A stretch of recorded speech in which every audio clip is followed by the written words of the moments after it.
आज के नौजवान के लिए ये बात है कि आप अपनी कामयाबी के लिए या अपनी जॉब के असूल के लिए या किसी भी मामले में डेफिनेटली मशवरा तो करते होंगे ना। लेकिन यहाँ देखें, हर बंदा मशवरे के काबिल नहीं होता। हर बंदे के पास आप चले जाएं, मुझे ये मशवरा दो, ये मशवरा दो। Person for the right place. तो आज का नौजवान उन लोगों से मशवरा करे जो साहिबे मशवरा हैं।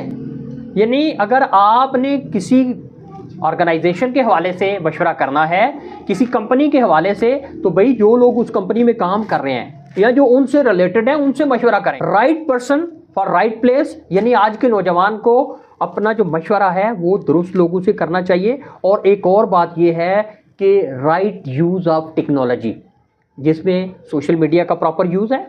अब कभी भी किसी के हाथ इस्तेमाल ना हो, आप अपना proper use of social media करें, आप वहाँ से कुछ सीखें। राइट नो दुनिया की सबसे बड़ी यूनिवर्सिटी यूट्यूब है।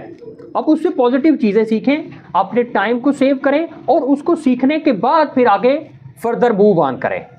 Thank you so much. और अब आपसे इजाज़त चाहेंगे। इंशाल्लाह नेक्स्ट किसी पॉडकास्ट में फिर हाजिर होते हैं। तब तक के लिए अल्लाह।